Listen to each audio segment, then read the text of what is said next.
Hi everyone, and welcome to another edition of Straight Talking.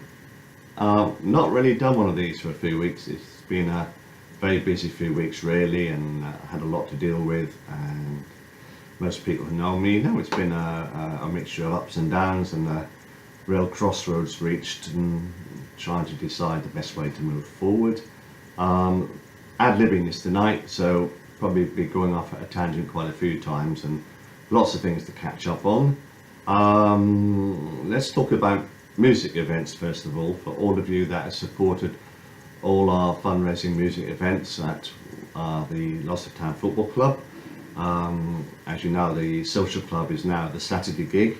We spent a lot of time and hard work putting in what we feel is probably one of the best sound and lighting systems in the country. At the moment we do 5 themed music nights. We have 40 years of classic rock. We have Night Fever, which is all the big soul, funk and disco hits of the 70s.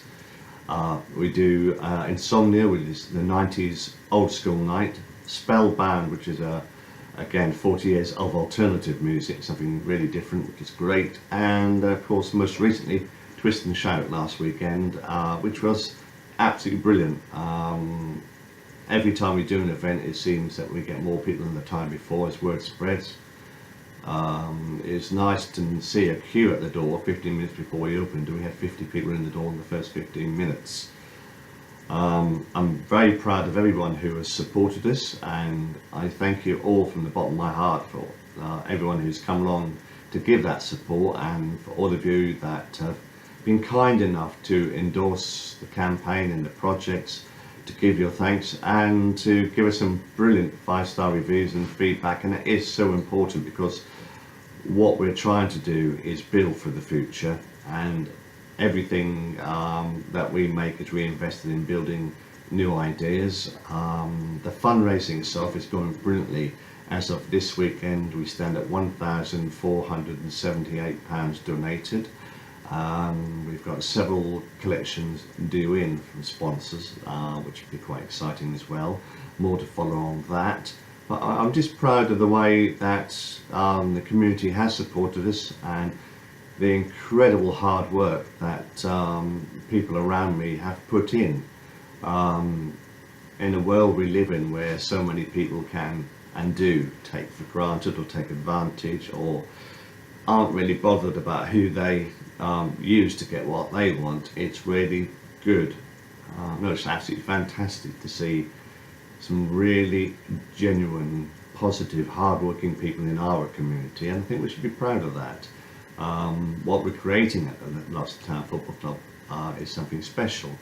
We're covering a lot of music events that others don't cover.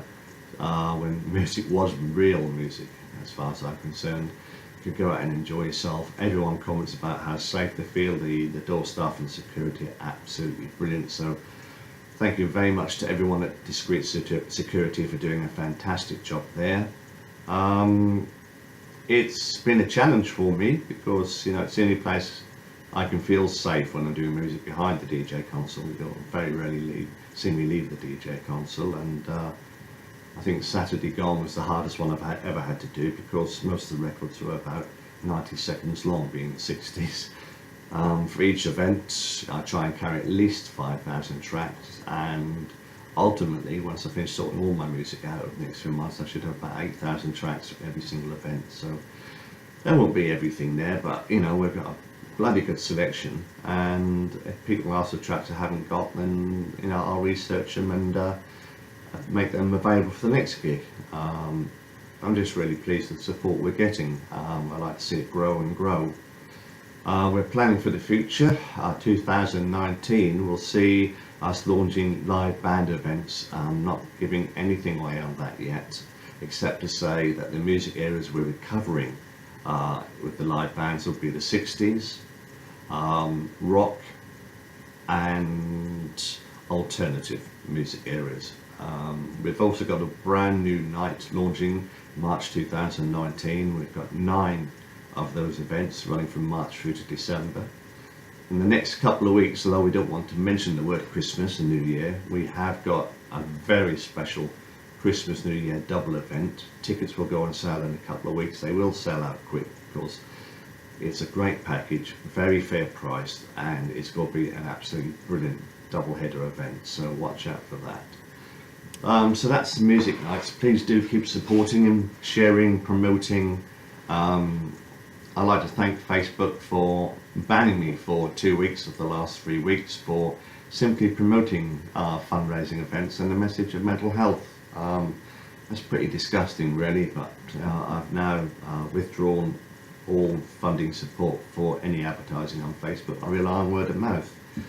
I'm going to thank Glenn at Red Hot Media, who is one of our sponsors, and he has free of charge provided a lot of our promotional material, including the wonderful door tickets, and he is going to donate free of charge a brand new website to promote everything we're doing, so that'll be coming online in the coming weeks and months. So something else to look forward to, something easier to monitor and see what we're up to. It has been a challenging few months, none more than the last few weeks, where I started to get very worn out and I've been let down very badly by one or two individuals. It's very rare that I'll get upset enough to mention or name or talk about anyone. I don't get involved in that. But I would say that just one thing, Robert Fairclough, you really ought to be ashamed of yourself for what you've done to a number of people, including myself. I think it's absolutely disgusting. There's nothing more I'm going to say on that, but a lot of people know what you've done, and you know, you're a disgrace, as simple as that. I'll never forgive you what you've done, and I know a lot of people won't either. And you know, considering those who've taken advantage of are those promoting mental health, you know, I think, well, we'll leave it for the solicitor to catch up with you. I'm not the only one, but as I said, you know, it's very, very rare I feel the need to speak out, but on this occasion, you know, I'm thoroughly ashamed of you and what you've done. On to better things anyway. I guess over the last few weeks, I come to a crossroads. I decided that I needed to step back from a very, very small minority who I think are just, for want of a better expression, toxic to the genuine message we're trying to get across there. We're talking about mental health disability, where people have real experience of mental health disability. We understand, we experience, we know about its trauma and effect, and we've been through the worst scenarios. And really, you know, I think there's enough we all have to deal with in promoting the message and talking about what life is really like, without having to put up with a very small minority who I just generally feel are taking advantage of the popularity of mental health disability in the press and the media. I also felt, as I say, let down with one or two who had promised me so much support, and I just decided I wanted to get on with what we were doing, the campaign, the music events, just quietly go my own way, supported by those who are genuine. I have a fantastic group of friends around me who do everything they can to ensure our success. A lot of people following the campaign and posting brilliant comments and honest feedback and support online, and that's all I need. You know, I don't want to, you know, I don't want fame from this. I don't want, you know, lots of stories in press or media or be front of the news all the time. I just want to get on with promoting the message, and I care a lot about a lot of people out there, and I've got a few friends in particular very special to me who have been through hell and back, and it's important to them and important to others that we get the message across and highlight the truth about mental health disability, highlight the appalling record of this government and what they've done and continue to do via DWP, via originally Atlas, via the new company, and what they continue to do to people who are disabled or living on benefits, to so many. I think it's especially disgusting when you see people from the armed forces who suffer from any form of mental health disability and how they're treated. Now, it is time for change, and I hope and pray that everyone who's out there talking about mental health and promoting the message and seeking change, I hope we do really make a difference. People say one voice is never going to make a difference, but I disagree, because we've proven in this community that just with a few of us joined together, we're already number thousands in the community. People are really beginning to believe in what we're doing. We're getting the message out there. We are fundraising, and a little bit at a time that total is going up. I'm concentrating on the music events first. As I say, next year we've got a whole new range of music events and live music events. I'm writing my new book at the moment, which is an autobiography about the story about living with mental health disability before, during and after the effect. For those that don't know me, I was an author, professional author, before this happened, as well as working in the music business. My last book, I was very proud to scrape into the top 100 bestsellers list. I was then making an impact, and I feel with this book, if I can achieve those sort of figures again, we're going to raise an awful lot of money for mental health. I'm donating 50% of whatever the book makes to community projects in mental health, and by that I mean projects in this region. The money isn't going to disappear into big organisations around Britain or outside of the country. I care about and I love our community. I will stand by anyone, I think, who is genuine, who deserves help, and I support a lot of projects that are going on. I support a lot of people who are doing great and amazing jobs out there, and I've always said the one thing we always need, it's the only thing we do need, is validation. For someone to turn around at the end of the night and say, "Wow, Paul, great night, well done, brilliant." And this time round at Twist and Shouts, it was a great night. Somebody came up during the night, just said thank you, and gave me £50 to put in the kitty.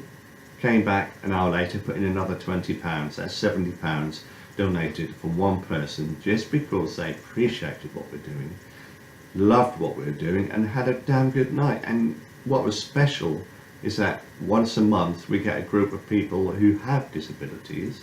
They come up with their carers, they enjoy a good night out with people from the community who treat them just like anyone else, and they dance and joke and laugh, and they go away really happy. And I think that's something the community can be proud of, not to separate one from the other, and take it all in their stride, and just love the thought of everyone together having a good night, raising money for a good cause, and supporting the message. I've been very deeply touched by the incredible support of a small handful who have really sacrificed an awful lot of time, energy, hard work, also free of charge, just to promote the message. Kinsey Foster, who's done a wonderful job of just supporting me, sharing the stories, pushing people to come and give us a try. She runs the door for us as well, free of charge. To the Lost Uptown Football Club directors, who provide the venue for us and gives us a chance and the trust and the belief to do these events. To Nathan Ward, who picked up the pieces with the design work and the artwork and the graphics after Robert left us in such a mess, and again he's doing all this for free, and he's really done a fantastic job. And I think one of the things we want to do is rebrand the venue as the Saturday gig, so people realise it's not just a function room with a bit of music. It is an entertainment venue with some of the best lighting equipment, the best sound equipment, and the best range of music in the country. I mean, 40,000 music tracks between 1960 and 2000 to cover 5 genres, and some of the live bands we've got coming, and they're going to be brilliant prices as well, very fair. You know, and they're all going to raise money for our charity, so I keep encouraging everyone to support us. Yeah, I've found it incredibly difficult at times, and in recent weeks there was one major trauma event. Luckily my therapist and my friend stepped in very, very quickly and supported me to help that, and things are changing in my own personal life for the better, and I just feel now that the message I've tried to put up there is believed, supported and underpinned, and the word is spreading. And whereas anything that starts that's new, people tend to think, well, I believe it when I see it. But I think now they see the dedication and commitment of so many people, and I think also so many different people have been to the venue, had a great time, and have shared it, and it is word of mouth. And I'm just proud of what we're doing. You know, we're not going to make millions, but we are going to make a difference for our community. And if I can hit the lifetime target of raising at least £250,000 for mental health, that will make a real difference. One of the things we're desperate for help on at the moment is all the various professional grants and funds we can make applications to, whether it's match funding, support funding, costs, because at the moment all the costs are being supported by me out of my own pocket. I go without just to make sure that we cover that, and other people are giving work free of charge. And yeah, we do need help and support, and there is plenty of grant money out there, and you know, we could do with 1 or 2 professional people to really give up some time and give us some help and help us through the procedures. In particular, you know, we've started the ball rolling on an Arts Council grant for our promotion and launch of the book for next year, and we need to take that forward. I'd like to say a big thank you to all the team at Mind at Great Yarmouth and Waveney, who have continued to support and promote and endorse us, and that means an awful lot to us. I think talking about mental health is the key, and I encourage anyone with any form of mental health disability not to be alone, not to stand in the dark and feel abandoned, but to reach out and look for support, look for genuine support, look for people who understand, talk to people who are promoting the message. And there are so many good ones out there, and you know, so many community members and in the organisations, and we're just trying to do the same thing, to make a difference. And I think by building the community from the ground up and providing for the community, that is the way forward. Yeah, I do find all this very exhausting, and I've become very good at hiding my own illness, or the effects of my own illness. I get through a reasonable amount of the daytime now, thanks to people close to me, thanks to the medication, thanks to just what we're creating at the club. Night times have not and will not be anything but the same. You know, the nightmares, the darkness, the fear, the trauma, and also the various effects like trigger events, you know, which can so easily turn a stable situation into, you know, panic attacks or much worse. And I guess I get tired of hearing people talking about mental health as if it doesn't exist. It's made up. You just need to kick up the backside, get a life, etc., etc. Which is why I recently put out a design piece of artwork about this, because it is wrong, it is damaging, it is discriminating, and it's a message that has to be changed. And I think those that take that view should be very ashamed. Just because it's an illness you can't see, it doesn't mean it doesn't exist, and it doesn't mean it's nothing worse than a cold, because believe me, it's one of the worst illnesses you could ever have. And if people knew what we suffer from, what we go through with this sort of mental health, I mean, in my own case, post-traumatic stress disorder, I think possibly they would be really shocked. I've got so many colleagues that have different forms of trauma, and they often ask me, like when we're talking about, how do you cope with what you went through, and what is it? How can you talk about it? And I said, well, my own condition is complex post-traumatic stress disorder, which means I have a number of events that have created the various trauma impacts, and there's 26 events over a 12 to 16 year period, and it's events like, when you lose your father or your mother or someone very close to you,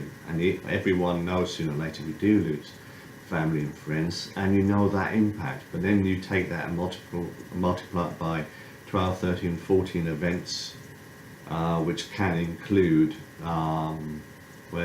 when you're targeted, threatened, direct abuse, you become traumatized by continuous abuse. And I think probably one of my worst cases was where I was subjected to daily abuse deliberately over a 2 to 3 year period, and that was just one trauma event. The worst, which I can't explain or talk about, is the 3 years that I worked in Africa, during the Horn of Africa famine crisis. I mean, you can't have any comprehension of what it is like to live in and work in some of the worst slums in the world, a time where 25,000 children a month were dying for lack of nutrition, food, water, when the whole country is steeped in extortion, corruption, intimidation, racism. It is a horrendous environment. It's beyond terrifying. Your life is a threat 24/7. You never know if you'll survive going around the next corner. You'll never know if the person who next smile at you is just waiting to mug you or take advantage of you, and you, even at night in a secure compound, when you're sleeping in a building behind 12-foot steel walls with barbed wire and armed guards, you're not safe. And it's bad enough trying to do that for a day, but imagine, back and forth for 3 years. And I can't express or explain the worst of humanity I've ever seen in the slum areas, and I won't. I'll wait. I'm going to try and validate some of it and get closure on some of it when I write my book. But of all the things that have happened to me, that is one thing that I accept that I will never in my entire life come to terms with. I'll never be able to really talk about it without breaking down. I've got somebody very close to me, very special to me, who I do talk to about these things, and even now, I can barely touch on the subject. So, it hurts when people say there's nothing wrong with you, or it's made up. Or actually, one person actually said that. One person suggested that perhaps all this was made up and they never even went to Kenya. So I actually put out some of the videos we took from Kenya when we were working with the British Army out there, and I look back at those now and I think, my God, how did we ever get out of that? And the sad thing is, we went across there with some fantastic projects for sustainability, food sustainability, to support the villagers, to support the conservation, and to help long term with ways to combat the famine, and always seen as a target. Here in Britain, by comparison, life is easy, it's safe. We will never see the worst of it by comparison. I always remember when I met one of the Kenyan ministers, and he was one of the, what I call the genuine, the old school ministers who knew the story. And he said, when I asked him about corruption, he said, well, same worldwide. He said, you British, he said, and any country, he said, you're just as corrupt as us, but he says you're just too bloody good at hiding it. And when you look at the state of affairs in the UK today, and the government, and backhanded things that go on, and the handling of legal finances and expenses, claims, and everything else, and the way they treat the disabled and the poor and the working class, I think actually this government are absolute disgrace. I don't care what anyone else says, that's my personal opinion, but they were right. In the modern world, they're just a little bit more clever about hiding what they do, and they're just as corrupt. And it's always us that suffer. But anyway, that's something I've come to terms with a tremendous amount of support. And it's taken 8 years from the moment I started working in Africa, and 5 years of not surviving to actually start moving slowly forward in the right direction, with the right support, with the right therapist, and the NHS, and family and friends, and people I can trust and believe in. And now the music events and getting on to the writing, and now my life has changed forever. I accept that, and that's taken a long while. I accept I have limitations, and I can adapt to that. I can work from home eventually, I can concentrate on my writing, continue to spread the message, continue to campaign and fundraise, and that in itself is hard. To get people to donate to anything is difficult nowadays, because I think people get fed up with seeing so many charities where so much money goes on admin, 50, 60, 70% goes on admin costs, which is disgusting. And there's been so many corruption issues in big organisations, and some awful cases overseas with aid workers as well. I think that tarnishes the good in people like us who are trying to make a difference. I've always said, and always will, 100% of what we raise, of what you donate, goes to charity. All the money is held in a secure bank account and managed by Great Yarmouth and Waveney Mind. Any costs in any event, everything is met by myself and a few willing volunteers who do the work free of charge, but every penny you donate goes to our charity. So please, we need your support. The donations page is online on Facebook. If you go to the Back to Life campaign, I don't mind if it's only 50 pence, a pound, a couple of pounds, but we need your support. As I say, we've already raised over £1,400, which is brilliant, but we've got a long way to go, so please do keep supporting. I'm hoping to set up a selling page on Facebook soon, where lots of things that I have myself and family and friends are donating, we can sell online and raise money for the charity that way. Another way you can help us, because having spent 35 years in the music business, I know music inside out, everyone must have CDs, vinyl records, DVDs sitting around the house they don't want, or they don't need, or they're going to throw in the bin, or just give away to a charity shop or whatever. Have a thought, why not donate them to us? Just give us the records, CDs, whatever the condition. Everything will be checked, cleaned, replaced with new cases for DVD, CDs, if necessary, new sleeves for the records. They'll be checked and they'll be sold to record dealers who will take everything we get, and then that money goes to our campaign as well. It's a brilliant way to help. There's plenty of stuff laying around most people's houses that they're never going to use, or they've inherited, or they don't want to listen to anymore. Don't steal them away. Don't car boot them just for a couple of pence. Give them to a good cause. Give them to the community. So please, if you've got stuff like that, get in touch with me via Facebook or put them in a box and leave them at the Lost of Town Football Club for my attention. I've got some willing volunteers who will help me sort through all the items, and over the quieter times next year we'll start going through them, sorting them, and putting them out to auction or sell at car boats or whatever, and make money. It's all about how we do it, one way or another, raising the funds and meeting our target long term.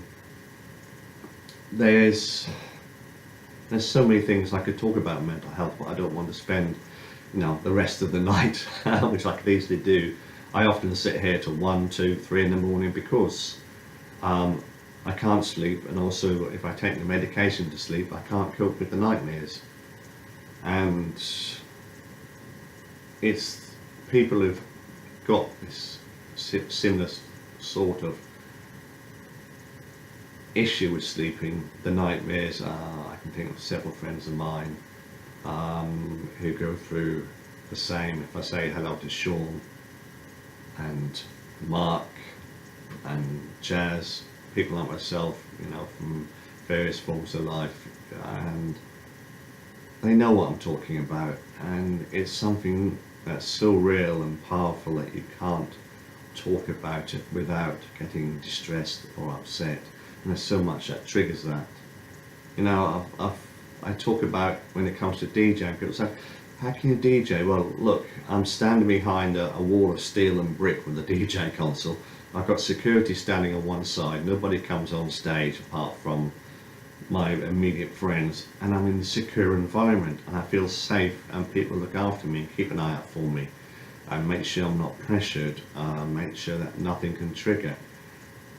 But if you said, Paul, I'll give you $1 million to leave the console and go onto the dance floor, I couldn't do that. I just can't.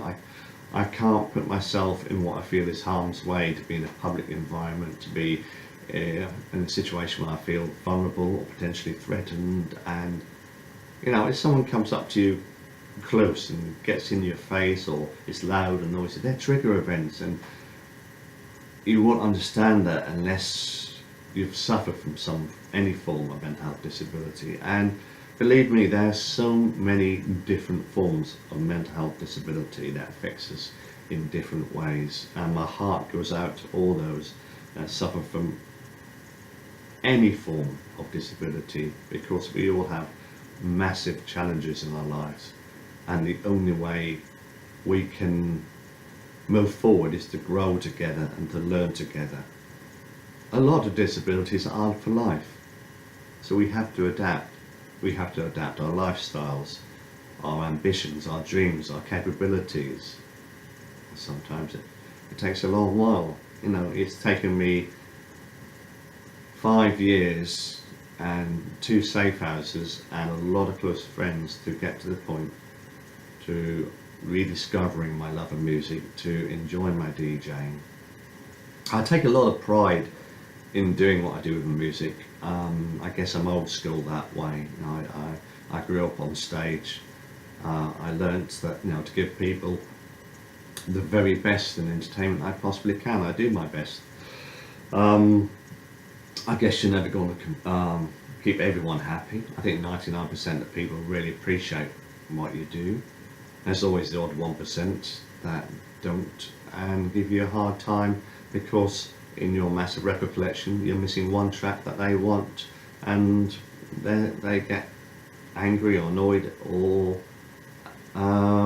just have a go at you because you haven't got what they want, even though the bigger picture is everyone else in the room is having a fantastic time, and you can play many other requests for them. But yeah, it's in all the years I've been DJing, I've seen the good and the bad and the bloody ugly on the dance floors and in customers. And I think at Lost of Town we've got a fantastic community, some amazing people, safe environment, and people who really appreciate the hard work that's got into what we're doing. There's, as I say, a lot of plans for the future, lots of different events for different age groups, and I'm sure it won't be too long before we start thinking about major outside events as well, and I think that'll be pretty special. So I guess I've no idea how long this recording is tonight. I can't see the clock from here, but I guess the message is thank you to everyone who supports us. Please remember, with mental health, the best thing you can do is give support, give us validation, show us that we're understood and that in the knowledge that we appreciate any form of support. That's all we need. The encouragement, the support, the belief, because mental health disability is real and it's life-threatening and it's a dark and dangerous journey.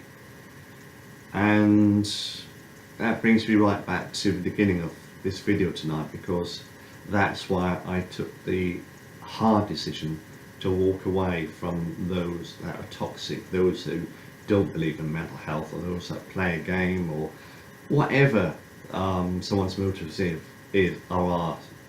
I think you have to be strong, you have to put yourself first, and think to yourself, is this person helping me? Are they genuine, or are they using me? And some people out there I know have taken some very, very tough and painful decisions this month to do the same as I've done, and they're incredibly brave, and I admire and respect them, and they know who I'm talking about. And well done all of you, and well done all those that keep speaking out about mental health, that fundraise for mental health, that host events, and keep promoting the message, those that have really dedicated their life to talking about mental health. I thank you for listening to me rambling on. We weren't joined by the cats tonight. That's probably because 3 of them are asleep on my in tray at the moment. I wish I could show you the picture. It's quite funny really, but I just feel that with this crossroads, it's been different this time. I'm sure there'll be difficult times ahead, but we've achieved something special. We are achieving something special. I'm very deeply touched by the support and the belief of those around us, and I feel so much better for breaking away or walking away from 1 or 2 individuals, including a family member actually. So I have made a tough decision, because I'm worth more than that, and because you're worth more than that, you need to do the same. Don't put up with it. Don't let anyone put you down or weigh you down or grind you into the dust. You deserve respect, you deserve to be treated properly, you deserve compassion and understanding, and if someone speaks out the wrong way, then tell them to go to hell, walk away from them. It's their loss, not yours, okay? So just proud of everyone for doing what they're doing, and thank you for your support. And I was very humbled today actually to see one of my stories actually made it onto a full page spread of one of the national mental health magazines, and just seeing something like that is reward itself. You think, yeah, somebody is listening, somebody is sharing the story, and it's not wasted. And I see a lot of people out there writing stories and sharing campaigns and doing really well, and it's great, because at the end of the day it's always the same message from all of us, and I think that's what we've got to remember. It's one message, one community. So let's stick together, okay? Thank you very much. Have a great night, everyone. Good night.